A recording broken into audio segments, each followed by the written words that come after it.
पाहिला, आनंद पाहिला की माझं मन एकसारखं आनंदी होतं. वारंवार त्या परमेश्वराला सांगते, परमेश्वरा आज ही माझी प्रजा आनंदी सुखी समाधानी आहे. याच्या मुळाशी कारण तूच आहे. अगदी कळू लागल्या दिनापासून आतापर्यंत ज्या भोलेनाथाची भक्ती या महानंदीने केली आणि तीच भक्ती आज फळायला आणि फळायला हरकत नाही. आणि म्हणून आनंदात रममान मी झाले, सुखाचा संसार थाटण्यासाठी मी तत्पर झाले. आणि म्हणूनच आज सारं सुख कसं दारी लोटांगण घेतलंय. त्या परमेश्वराच्या आशीर्वादानं माझ्या जीवनात कमी असं काहीच नाहीये. पती हा परमेश्वर मानलाय आणि त्या परमेश्वराचा आशीर्वाद मला मिळतोय. एवढ्या सगळे आणि माझं जीवन एका स्त्रीचा जीवन सार्थकी केवळ लागतं ज्यावेळी तिच्या मृदू मांडीवर तिच्या कुशीकुलात एक बाळाला जन्म ती देते आणि त्या बाळाची आई ज्यावेळी होते त्याच वेळी तिचं जीवन सार्थकी लागतं. आणि तेच झाले. त्या परमेश्वराच्या आशीर्वादानं माझ्या पवित्र कुशीकुलात माझ्या बाळाला मी जन्म दिलाय आणि तोच माझा बाळ अगदी लहानाचा मोठा चंद्राच्या कलेकलेप्रमाणे होतोय. पण पाहते आज माझ्या महालात मी इथं आले. एकसारखा महाल मी सजवलाय, दासीला सांगितलंय, परमेश्वर मानलाय आणि माझा परमेश्वर माझ्या या सदनात इथे येणार आहे आणि त्यांच्या स्वागतासाठी पंचायती पेटवा आणि सज्ज व्हा असं सांगितलंय. खरं आतुरतेने त्याची वाट मी पाहते. स्वामी ओ एकसारखी महानंदा तुमच्या वाटेजवळ डोळे लावून बसले. अहो महालाच्या द्वारावरती जाते आणि वळून वळून पाहते मी.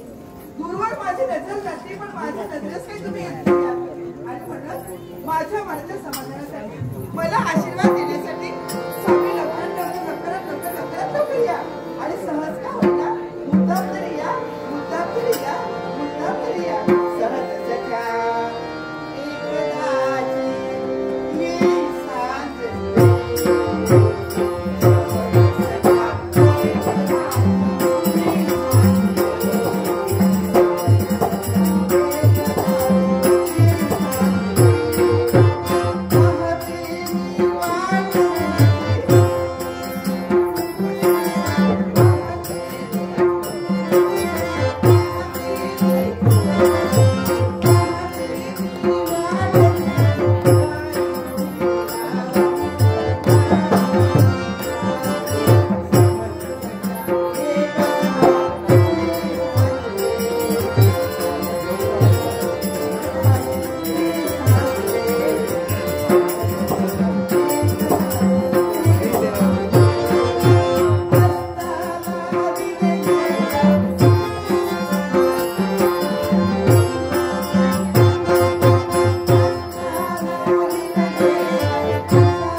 मला सांग, तू मला भेटायला आलास तुझ्या बाबांना? इथं बस. दोघांना भेटायला आलास ना? तुझे बाबा राज करते, एवढी प्रजा त्यांच्या सानिध्यात वावरते. आता साऱ्यांचं कर्तव्य पूर्ण करण्यासाठी निघून गेले ते. ज्यावेळी कर्तव्य पूर्ण होईल ना त्यावेळी कुठेतरी इथे येतील आणि त्यावेळी तुला मंगल असे त्याचा आशीर्वाद देतील. पण लबाडा मला सांगे, तू इथं आलास, माझ्या चरणाला बिलगलास, आशीर्वाद देऊन मोकळे मी झाले, दूर का असंही मला सांग. तुला काय हवंय? तुला भूक लागली का? नाही. मग भोजन हवंय तुला? नाही. फळं हवी? नको. मग मग काय हवंय? पण मला सांग, एक विचारू तुला. काय? लहानाचा मोठा तू होतोय, थोडं थोडं तुला कळतंय आपण कोण आहोत, राजकर्ते आहोत. तू कोण आहे? राजकुमार आहे, हो की नाही? मग असं असून सुद्धा माझ्याजवळ पहा रे, हे भरभरी वस्त्रालंकार माझ्या अंगावरती मी परिधान केले. मग असं असून सुद्धा तुला दिलेले भरभरी वस्त्रालंकार कुठे ठेवले तू? हे असले वस्त्र तू का परिधान केले नाहीस? हे काय तू घातलंयस? रुद्राक्ष. हो, पण कशासाठी? हे कोण घालतंय माहितीये का? अरे, जे साधू संत असतात ना तेच घालतात, आपल्यासारखे राजकर्ते नाही घालत. आणि म्हणलं तुला मी सांगते, ही सारी वस्त्र बाजूला ठेव आणि ही जी आभूषणं तुझ्याजवळ आहेत ना, ही पण उचलून ठेव. अगदी सुंदर असं आभूषण मी तुला देईन, सुंदर अशी वस्त्र मी तुला देईन. ऐकशील माझं? नाही. काय म्हणजे तुला काय म्हणायचंय? काय तुला हे सारं काही नकोय? हेच तुला हवंय, हेच तुला आवडतंय आणि हेच घालून त्या परमेश्वराच्या आराधना तुला करायची. पण समजावून मी तुला सांगितलं, ऐकण्याच्या मनस्थितीत तू नाहीयेस. पण ज्यावेळी तुझे बाबा इथे येतील ना, बघा रागावतील आणि रागाच्या भरात जर का काही बोलले तर मी ऐकणार नाही. ठीक आहे ना? मग पाहूया.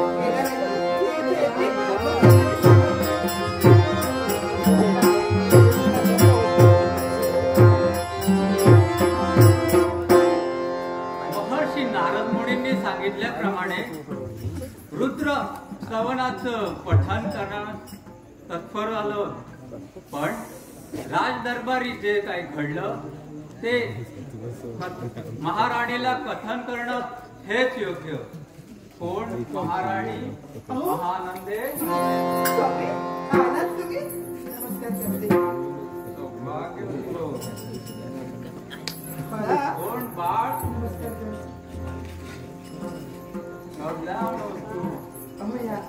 आलात ते आलात आणि सदनाच्या द्वारावरती उभं राहिलात. घरी या.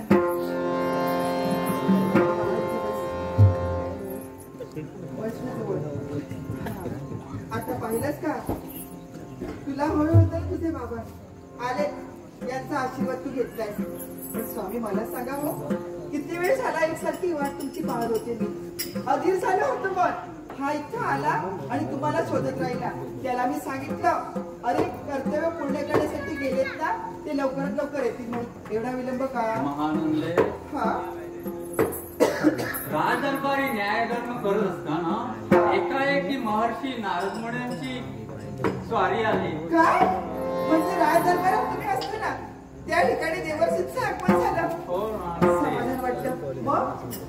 मग आपल्या पुत्र राणीमानांबद्दल मी त्यांना कथन केलं. बरोबर आहे. पण त्यांनी जे सांगितलं ते मला तुला सांगवत नाही, कारण ते असंच आहे. देवर्षीने सांगितलंय आणि ते तुम्हाला सांगवत नाहीये.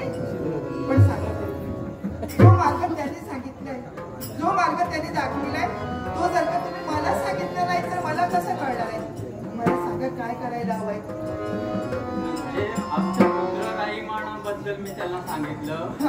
त्याच्याबद्दल ते असे बोलले काय की आपला पुत्र फक्त 7 दिवसासाठीच आहे.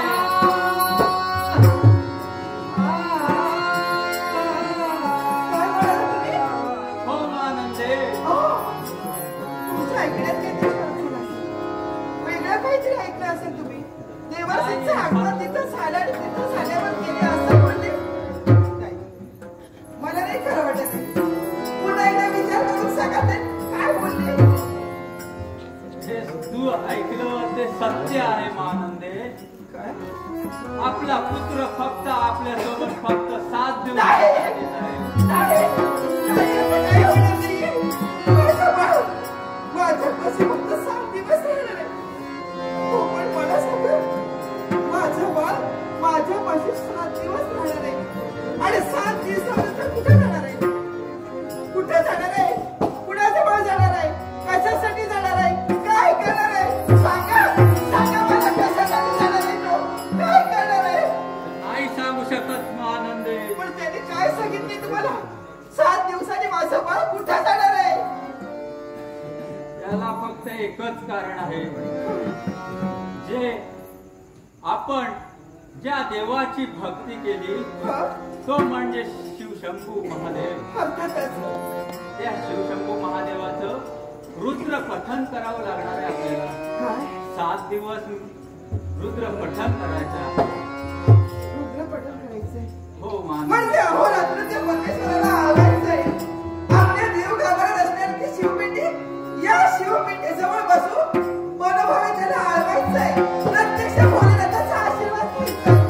आणि असं जर का केलं असेल तर माझ्या बाळावरचा अनिष्ट दूर होणार आहे. हो मानंदे, नक्कीच दूर होणार आहे. मग ठीक आहे, मग विलंब